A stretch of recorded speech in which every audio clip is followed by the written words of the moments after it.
Eu vou chamar aqui o nosso próximo palestrante, que é o Léo Braca. Ele é Product Designer Sênior na Hotmart. E lá vou eu, com as bios.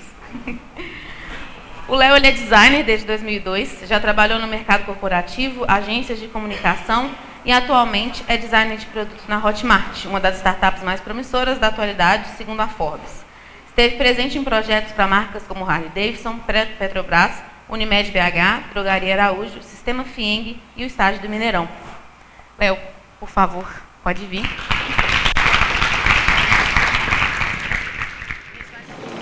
Oi, gente. Eu sou o Léo Braca e essa é a primeira vez que eu estou aqui para compartilhar a minha vivência de design com a comunidade. Então, assim, eu queria muito agradecer ao XDA e também as pessoas que deram muita força para estar aqui hoje. Então, é a minha primeira palestra para esse tipo de gente, para a comunidade. Então, me ajuda aí para esse negócio funcionar. E o conteúdo que eu resolvi trazer foi compartilhar minha vivência como designer de produto nos 2 últimos anos dentro da Hotmart, dentro de um produto onde a gente tem uma base de usuários ativos muito grande, na casa de milhões. Eu trabalho com digital já há 11 anos. E esse é um tema que foi mundial, porque aí é falar processo entregável de justiça e ambiente de carne e osso. Sim. Acho que vou ficar aqui. Então, hoje eu estou como Product Design Lead dentro da Hotmart. Então, eu vou começar a liderar um time dentro de produtos B2C da Hotmart. A Hotmart, para quem não conhece, é uma empresa que oferece um universo de produtos para que as pessoas possam empreender produtos digitais e viver suas paixões. Então, a primeira coisa que me vem à cabeça assim, é por que o mundo real é diferente? Né? Então, a primeira coisa que vem é porque a gente é diferente. Então, cada um daqui está dentro de uma realidade onde a gente está submetido a condições de temperatura e pressão no dia a dia. Então, por exemplo, eu estou numa realidade, cada um de vocês que mexe com produto, que mexe com projetos, estão em realidades que têm as suas singularidades. Então, isso torna as coisas diferentes. Então, o jeito que a gente vai trabalhar, definir processo, definir entregável, como fazer, o tempo de execução, vai variar. Então, assim, eu vejo empresas que viram e falam, olha, eu tenho que fazer um onboarding do meu produto, eu tenho 6 meses. Eu bato palma com a mão, com o pé internamente, porque eu viro e falo, cara, 6 meses para UX, você está de parabéns, porque é um tempo que nem todo mundo tem, mesmo. Então, assim, quem está aí na luta sabe que às vezes você tem dias, semanas e lutar para conseguir mais tempo, para conseguir definir esses entregáveis e seguir com o projeto, e seguir com as entregas. Outro, porque a gente faz escolhas. E a gente faz escolhas o tempo inteiro. Então, assim, se eu tivesse que definir hoje o core do meu trabalho, é fazer escolhas. Então, tem escolhas que são rápidas que eu tenho que definir junto com o meu time ou sozinho. E tem escolhas que vão ecoar pela vida do meu produto, pela minha carreira, durante muito tempo. Então, assim, a gente entra numa rotina de escolhas macro e micro, e que dentro da concepção de um produto, a gente trabalha dentro desse ciclo, onde eu tenho um ambiente de business, um ambiente de desenvolvimento e o design. E as escolhas que a gente tem que fazer, elas têm que casar entre essas. Porque se não casar, se eu tiver só business, se eu tiver só desenvolvimento, ou se eu tiver só design, o meu produto, ele vai sair ele vai sair com problema. Inclusive, o case que eu trouxe hoje, vou falar mais na frente, tem uma peculiaridade sobre isso. Mas vamos lá. E aí, o real papel do designer é tentar manter esse equilíbrio. Então, assim, a gente coloca o usuário, a pessoa que usa o produto, na mesa. Porque muitas vezes, a pessoa que vai usar, ela não está na primeira vista do business e não está à vista do desenvolvimento. O desenvolvedor ele não sabe quem é a pessoa que está usando as coisas que ele está codando. Deveria saber. Mas a realidade é que muitas vezes ele não sabe. E por que falar de processo? Né? Então, assim, porque o processo permite que a gente crie uma rotina de teste, erro, acerto, autocrítica, feedback, evolução. Se a gente conseguir trazer isso para a nossa rotina, a gente consegue evoluir. Não só o nosso produto, mas a gente também, como designer, dentro da nossa carreira. E aí, é igual a galera estava falando aqui ontem, naquele painel maravilhoso, é testar, cair, levantar e, acima de tudo, resolver o problema. Então, hoje, quando a gente vai fazer uma feature, vai construir um produto, seja digital ou qualquer coisa, qual o problema que eu estou resolvendo? Então, assim, não sei se vocês conhecem esses bichinhos fofos, mas eu descobri eles há 2 meses atrás, porque eu sou pai de uma criança de 2 anos e esses bichinhos são os storybots. E vendo os storybots, eu vi assim, cara, o trabalho deles é praticamente o meu trabalho. Os storybots são pequenos robôs que vivem dentro de um computador e aí o trabalho deles é responder as perguntas das crianças. E como a gente bem sabe, criança faz perguntas, cada pergunta mais maravilhosa que a outra. Então vai desde como, por que as pessoas são diferentes, como é que os planetas são formados, ou como uma música é feita. E aí, os storybots, o que eles têm que fazer? Eles têm que responder essa pergunta para a criança. E a primeira coisa que eles sempre falam, não sei. Não sei, mas eu vou descobrir. Como? Eu vou para o mundo, eu vou pesquisar, eu vou estudar, eu vou ver como é que é isso feito cientificamente e vou dar essa resposta. É o nosso trabalho. Então, assim, o problema não é não saber. O problema é não saber e continuar parado. Então, assim, está tudo bem. Por exemplo, qual a probabilidade da gente já saber uma resposta para uma ferramenta de transcrição automática de vídeo e uma tradução automática a partir dessa legenda? Quem vai ter esse repertório? Muitas vezes, quando a gente está trabalhando em produto, o repertório é inédito. Então, assim, ok, eu não sei, mas eu vou descobrir. Obrigado pela resposta. E aí a gente vai em busca da resposta perfeita. Só que o grande problema hoje é não existe resposta perfeita. Isso é mito. Não existe. Não existe mesmo. A gente vai fazer pergunta para achar uma resposta satisfatória naquele espaço-tempo. O que existe são perguntas. E aí, para a gente poder fazer as perguntas certas, uma primeira que eu sempre levo assim como norte dentro do desenvolvimento de produto é: a gente está resolvendo o problema certo? A gente está enquadrando o problema real das pessoas? Então, assim, é igual aquele caso da empresa de elevador, que ela recebeu uma reclamação de várias pessoas falando que, olha, o seu elevador é devagar, é lento. Esse foi o primeiro problema que ela quis resolver e ela fez todo um trabalho para poder virar e falar assim, ok, então a gente tem que trocar o motor do elevador, colocar um elevador mais rápido e tudo mais. Quando ela foi olhar o comportamento das pessoas, não era o elevador que era lento, a espera que era chata. E ao invés de ter todo esse investimento de trocar todo um sistema de elevador, o que ela fez? Ela colocou espelho na sala do elevador. Enquanto as pessoas se olhavam, elas esqueciam do elevador e não era mais o problema da lentidão do elevador.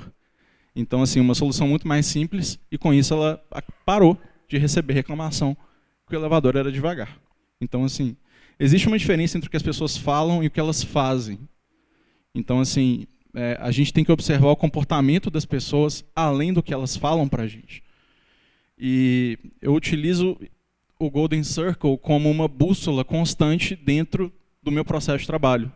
Eu preciso saber o porquê que eu estou fazendo aquilo ali. O meu time precisa saber o porquê que a gente está fazendo uma nova feature para as pessoas que vão usar o nosso produto. Ou a gente precisa saber o porquê antes de pensar no que e no como. Por que eu estou fazendo isso? E uma coisa que eu vejo em squads de produtos é que as pessoas focam muito no que, já saem desembolando como, e ao longo do projeto, depois de semanas de trabalho, se você vai perguntar por que você está fazendo isso, eles, não sei, estou fazendo porque chegou para mim e eu tenho que fazer, e aí você percebe que está uma esteira meio Chaplin de fazer as coisas, e isso não funciona, vai dar retrabalho, e retrabalho é prejuízo. E aí, é igual o nosso amiguinho da Barba Cinzenta fala, o que você vai fazer com o tempo que você tem? Então, assim, dentro disso tudo, a lição que fica é, a gente tem que escolher e fazer as melhores escolhas dentro de um tempo que é dado para a gente. Muitas vezes a gente não escolhe o tempo que a gente tem. Muitas vezes cai no nosso colo um projeto de 2 semanas, 1 mês. A gente não vai ter 6 meses. Não vai. Só que dentro desse tempo, por exemplo, poxa, eu tenho um projeto super apertado de 1 semana. 1 semana cabe um design sprint. Você consegue rodar um design sprint. Você consegue chegar no final de 1 semana com um protótipo para testar. É real, oficial, funciona. E aí uma das coisas que eu quero trazer também é o seguinte, esse gráfico, eu vou trazer mais outros, da Julie Zhu, que ela é VP de produto do Facebook, ela tem um artigo maravilhoso que eu costumo aplicar ele nas minhas mentorias, que é a visão e o processo de design para um profissional júnior versus um profissional sênior. Então a gente tem, o que a gente consegue fazer ao longo do nosso tempo? A gente tem que entender um problema, a gente tem que desenhar uma solução, a gente tem que entregar essa solução e a gente tem que rodar essa solução para ver se ela resolve o problema. Na visão de um designer júnior, fazer o design é só entregar a solução e basta. Em contrapartida, para um sênior, a dificuldade é crescente, porque o esforço é maior. Então, assim, hoje, a questão de eu saber me comunicar com o meu time de desenvolvedores para poder entregar a solução, a gente desenvolver, a gente testar, a gente conseguir conversar com o usuário final e ver se realmente vai resolver o problema dele, essa dificuldade é crescente e ela é real. E aí o que importa no final das contas? É execução e resultado. Você pode construir o processo que for. Se o processo não levar seu time à execução e levar ao resultado, ele não serve para nada. Você está dando volta, tentando pegar o seu rabo e não vai chegar a lugar nenhum. E como é que a gente constrói um processo de design? Não existe receita de bolo que vai durar para sempre. Existem alguns passos que, na verdade, de novo, ela maravilhosa, a Julie Zhu, ela sugere 2 passos. O primeiro é esse. É coletar feedback de um número suficiente de pessoas para entender a perspectiva de quem vai usar o produto. Então, assim, eu ser empático a nível de eu saber realmente qual a perspectiva da pessoa que vai usar o meu produto, o que ela está esperando, ou o que eu posso oferecer para ela que vai melhorar a vida dela. E segundo, eu vou explorar o conjunto de soluções do problema. Isso parece muito utópico, mas se eu focar nisso e virar e falar, ok, eu tenho um conjunto de hipóteses para poder testar. Se eu conseguir explorar essas hipóteses, eu consigo chegar numa solução mais rica do que simplesmente fazer uma coisa, entregar, puxa outra, segue a vida e eu não ligo mais para isso. E aí eu tenho um processo na visão de um designer júnior, que é esse aqui, que é onde eu tenho um processo só, uma solução só, que eu levo do início ao fim. Eu dou uma volta gigante com ele, eu não largo a mão dele de jeito nenhum. Em contrapartida, para um profissional sênior, mais maduro, e aí, assim, utilizando esses gráficos, não só esses gráficos, mas esse raciocínio, a gente consegue direcionar a gente para um grau de maturidade maior. Eu tenho isso aqui.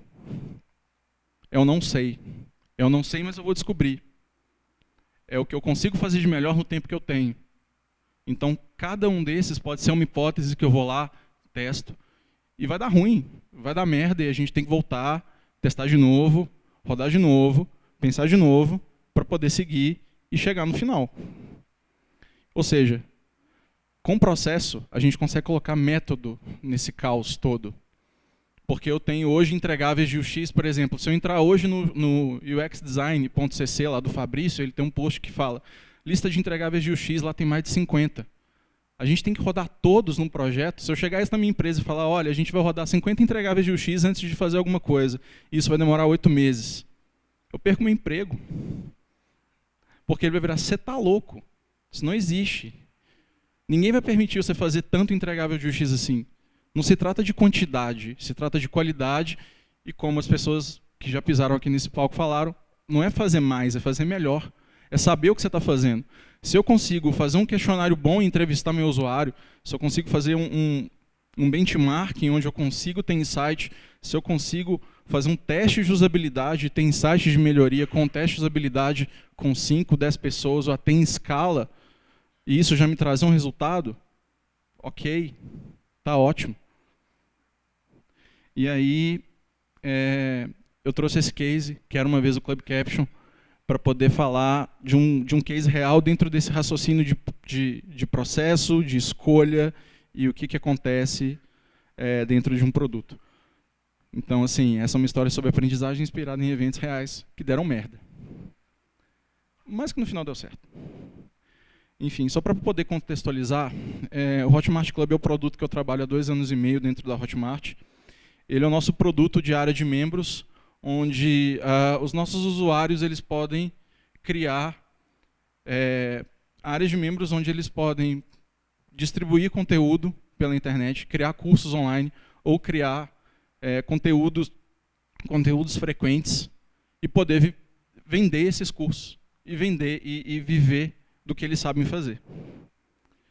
E aí, dentro do Hotmart Club, quando você vai montar um curso online, né, hoje sim, já tem um tempo e vai continuar sendo, a mídia principal de conteúdo é vídeo. E eu tenho o nosso player, a gente tem o nosso player. Então, assim, se você hoje for colocar seu conteúdo dentro do Hotmart Club e usar o player da Hotmart, o nosso player tem uma série de features que a gente constrói e evolui constantemente, porque todo mundo que vai criar um curso online hoje, que quer converter, que quer ter clientes utilizando com recorrência, utiliza vídeo. E aí a gente pensou o seguinte, olha só, se eu tenho um vídeo, as pessoas precisam consumir esse vídeo sem precisar ter o áudio. Eu preciso permitir ter uma legenda.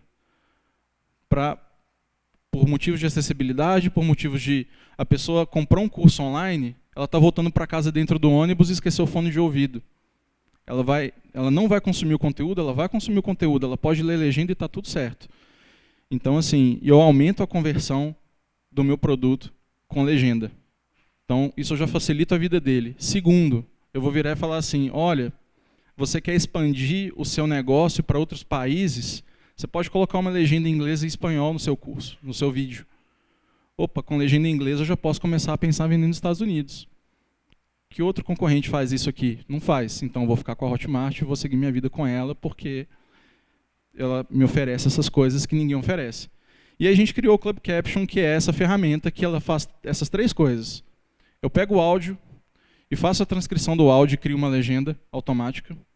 Permito o usuário editar e revisar essa legenda.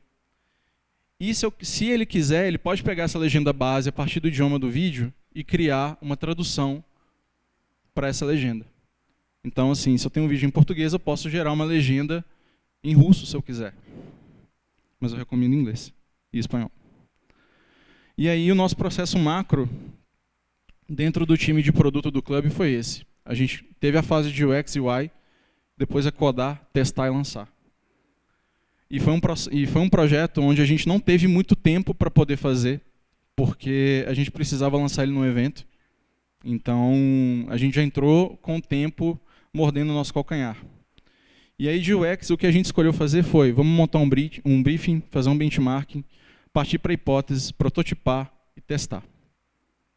Foi o que a gente escolheu que dava para fazer em um pouco mais de uma semana. E aí a gente chegou nesse modelo aqui, onde eu já subi o meu vídeo, eu tenho um preview dele, eu tenho um thumbnail dele, eu já permitia o upload de arquivos SRT de legenda, e aí eu coloquei do lado a legenda automática. Então assim, olha, oi usuário, você pode escolher se você quiser subir o seu arquivo de legenda ou se você quiser eu gero a legenda para você lado a lado. E aqui esse é o editor, se ele quiser editar e revisar a legenda dele dentro do próprio admin. Ele não precisa sair. E aí a gente vai fazer um teste de usabilidade e grande parte das coisas que a gente produz, eu preciso que o meu usuário ele tenha sucesso em executar tarefas. E no caso do teste de usabilidade, o que a gente falou assim, olha, a gente vai avaliar a tarefa de criar uma legenda automática, de revisar essa legenda e de gerar uma tradução. Beleza? Então, o que a gente fez?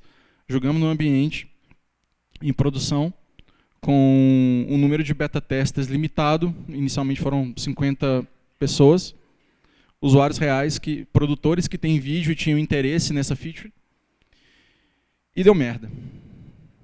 Deu merda do tipo, ninguém conseguiu executar a primeira tarefa. Ninguém conseguiu gerar uma legenda automática. Então, assim, a gente falou assim, putz, a gente acreditava na nossa hipótese e ela deu ruim. E a gente falou assim, beleza, vamos de novo, porque né, não vou ficar com vergonha. Vergonha de discursar na ONU falando que a Amazônia está intacta. Mas vamos de novo, outro round. Vamos priorizar o fluxo de gerar legenda, não vamos deixá-la lado a lado. Vamos escolher o que é prioridade para a gente. Prioridade para a gente é a legenda automática. Segundo, a gente precisa reduzir a quantidade de cliques. porque isso é uma das coisas que as pessoas apontaram. Eu tenho que clicar demais para conseguir chegar a algum lugar que eu nem sei para onde eu estou indo.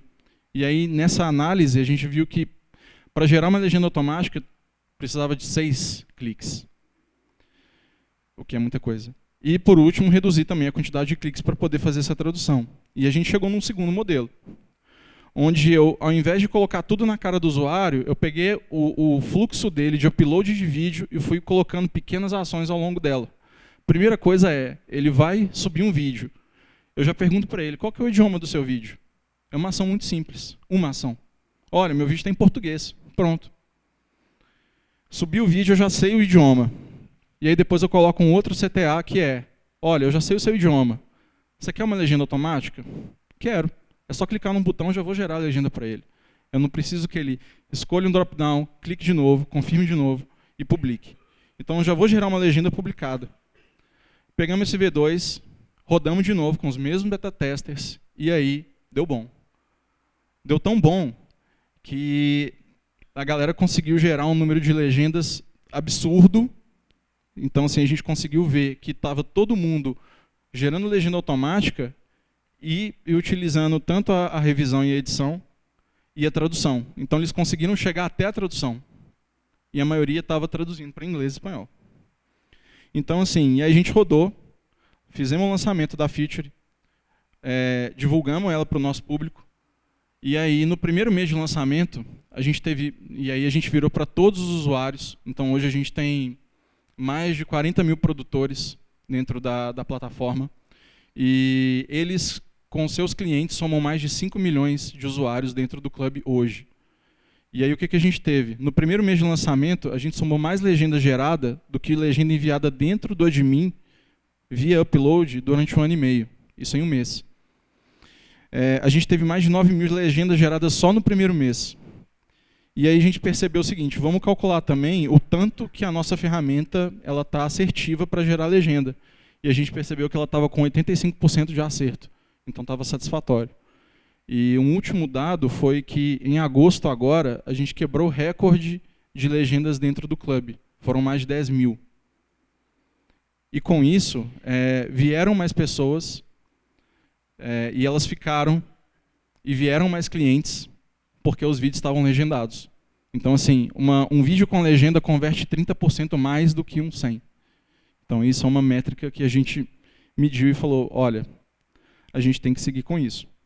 E é óbvio que foi o primeiro passo. Então, assim, a gente ainda tem muito o que evoluir, mas foi um case onde foi uma situação onde a gente acreditou numa hipótese, viu que ela estava muito errada, e depois a gente conseguiu reverter isso dentro do tempo que a gente tinha. Então, assim, a conclusão que a gente tem, quando a gente fala de processo, especialmente dentro do design, de um modo geral, construir processo não é aquela receita que vai te acompanhar a vida inteira. Então, assim, é legal a gente ter processo, quanto mais a gente amadurece, a gente precisa ter esses passos para a gente saber o que a gente está fazendo. Mas também é o seguinte, você vai equalizar o que está ao seu redor para poder você criar passo seguro e saudável para você trabalhar. Tanto o seu produto quanto a sua carreira. E é um dia de cada vez. Então, assim, não adianta nada você tentar dar um passo maior que a perna.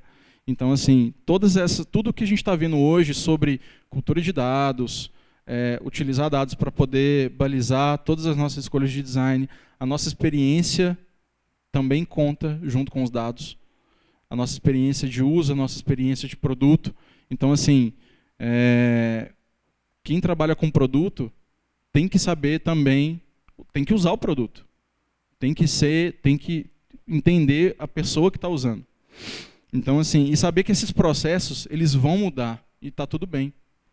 Então, pensa assim, se há 10 anos atrás a gente utilizava um processo para poder entregar produtos, fazer o design, fazer entregável de UX, e hoje esses processos são diferentes, é porque o mercado muda, a gente muda, a empresa que a gente está muda.